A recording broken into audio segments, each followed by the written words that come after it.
One of the things that you made popular was the supersets and tri-setting, and surprisingly enough, there's a lot of kids in the gym nowadays that don't even do those things. So what makes the difference in the workout when you add those variables? I mean, it makes the pump completely different, correct? Well, it makes the pump completely different, but it also the muscle responds differently if you do a pushing exercise and a pulling exercise. Let's say, for instance, with bench press and with chin-ups. So it worked much better when we did a set of bench press, and immediately after that went to the chin-up bar and did a set of chin-ups. You get more definition and muscle separation by doing that. So it really worked well. And sometimes we even not just did a superset, but we did 3-4 sets. Because remember, the body doesn't really respond to the same thing over and over. Right? You got to always give it the extra punch. So I think supersets and triple sets and quadruple sets and all of those kind of things create that kind of extra fire in the muscle.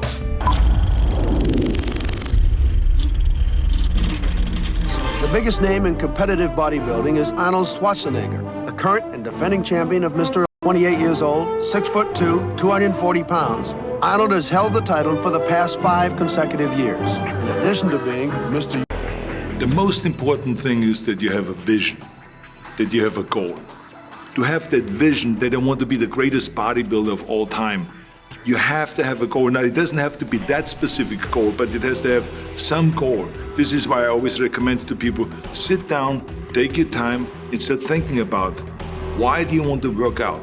It could be, I want to impress girls. If that's your goal, so be it, but it motivates you. So that every day when I go to sleep, every day when I wake up, I look at those pictures and they motivate me. You need that motivation, and then therefore you have this kind of imprint in front of you all the time, and you know exactly what you're chasing. But do you believe it maybe that the part of the reason why they can't stay on their diet is because their vision isn't in check or their why isn't right? I mean, because that all ties together. To me, is what are you more hungry for? Am I more hungry to be Mr. Olympia? Or am I more hungry to eat like everyone else out there and therefore look like everyone else?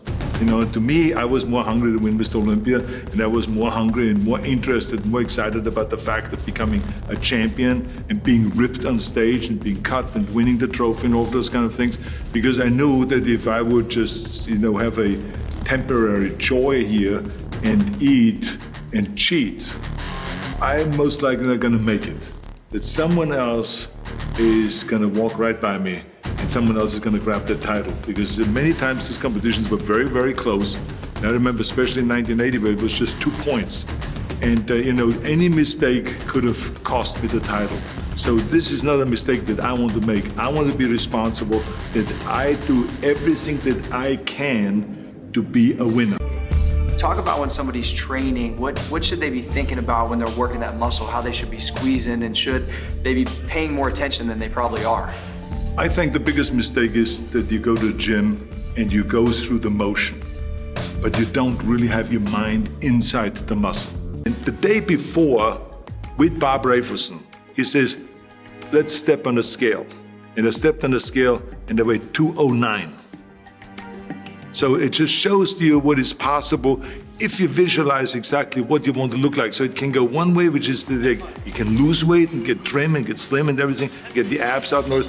Or you go the other way and you gain weight because you see yourself big and you see yourself as a winner of a Mr. Olympia or something like that. Because I was so enthusiastic about achieving my vision and winning one championship after the next, there was always excitement and enthusiasm there. So when I went into the gym, I put my gym bag down and I immediately attacked the weights. Right away, warm-up set, then the next weight up, boom, boom, all the way to the top until you just can't do it. But the key thing again is have the clear vision. Because that means that you haven't even set up your training partner. The training partner was always responsible to challenge you at all times. Kind of in a fun way, but there was challenge there so that you don't slack off, so you don't give yourself a break. Franco Colombo, who was my training partner, was responsible if I just blinked, that he said, well, let's pump up the day. Let's see. And he would know how to push the buttons, because that's what the responsibility of a training partner is. So whenever people say, how can you be successful in bodybuilding or in lifting or in sports or in this, that, I always believe 100% in a training partner. We had a habit of after we trained at Gold's Gym that we would go and all go and have lunch together. Yes, people would have steak and a hamburger patty and all this, but if someone had the bread with a hamburger patty, we would bust them right then and there. Again, this is the responsibility, I think, of a training partner, that you help each other, even though you may compete against each other. I tell you, you got to be inside the muscle. So this is the difference. So this is why when I see guys texting, they're not serious. This is Mickey Mouse stuff, you know? You train or you don't. You know, it's like in Germany we say, wenn schon, denn schon. If you do something, then do it. Go all out. And supersetting, everything was always supersetting, and 3 pumped sets and 4 sets in a row, 5 sets in a row. So it changed in what exercise we did. One of the things that you made popular was the supersets and tri-setting, and surprisingly enough, there's a lot of kids in the gym nowadays that don't even do those things. So we were helping each other. Again, this is the responsibility, I think, of a training partner, that you help each other, even though you may compete against each other. You're known for being one of the most intense individuals in the gym.